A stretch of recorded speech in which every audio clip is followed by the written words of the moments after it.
Friends, welcome back to my channel. कैसे हो आप सब? उम्मीद करती हूँ बेटा सभी अच्छे होंगे और अपना ख्याल भी रख रहे होंगे।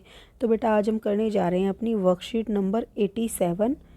बेटा आपकी 6 to 8 क्लास के बच्चों के लिए जनरल वर्कशीट है। ये 21 तारीख की है, जिसमें आज आप प्रदूषण से रिलेटेड टॉपिक ही पढ़ने वाले हो। आपको पहचानना है, ठीक है। देखो यहाँ पर आपको दिया गया चित्र, इसको देखकर बोला इस चित्र में कौन सा प्रदूषण दिखाया गया है। इस प्रदूषण में के कौन कौन से कारण को आप जानते हो उन्हें लिखिए, ठीक है।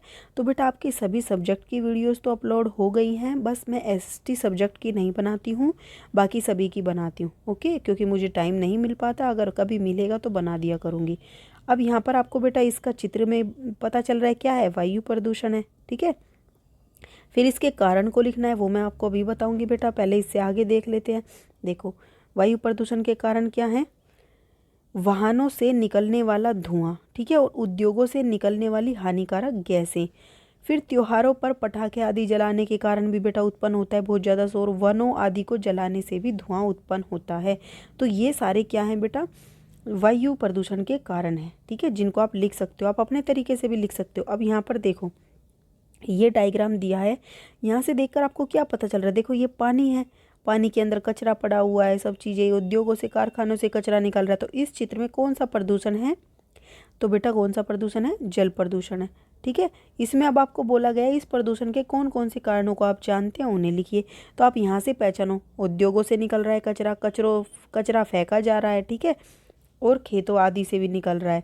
तो देखो बेटा यहाँ पर क्या लिखोगे कि जल प्रदूषण के कारण उद्योग, आपको चित्र भी बना लेना अगर आता हो तो। किसी को आता हो तो बोल रही हूँ बेटा, फिर कभी कहो कि हमें नहीं आता, ठीक है। उद्योगों व कारखानों से निकलने वाला दूषित जल, वर्षा के समय खेतों से कीटनाशक आदि के घुलनशील का, देखो खेतों में जो हम कीटनाशक दवाइयाँ को यूज करते हैं, वर्षा के समय वो बहकर नदियों में गिर जाती है। यहाँ पर सिंगल आएगा, ठीक है, नदियों में गिरना। अब बेटा त्योहारों आदि के समय मूर्ति आदि का विसर्जन, हवन व पूजा सामग्री का नदियों में बहाना, ठीक है, ये भी कुछ क्या है, जल प्रदूषण के कारण है।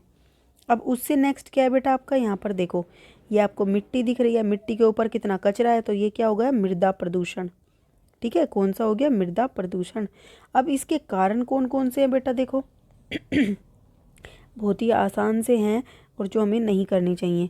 अत्यधिक कीटनाशक आदि का प्रयोग करते हैं तो मृदा बेटा क्या हो जाती है, जहरीली हो जाती है, हानिकारक हो जाती है।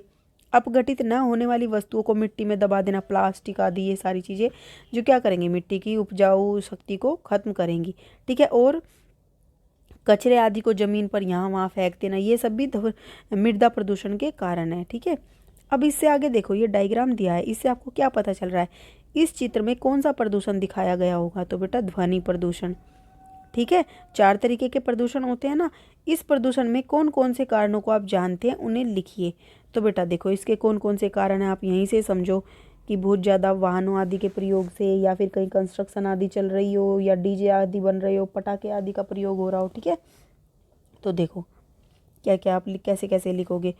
तो ध्वनि प्रदूषण के कारण अत्यधिक वाहनों के प्रयोग से उत्पन्न शोर, समारोह आदि के समय पर अत्यधिक तेज आवाज़ में डीजे आदि का बजाना, त्योहारों के समय पटाखों आदि से उत्पन्न शोर, तो ये सारे क्या ध्वनि प्रदूषण के कारण है।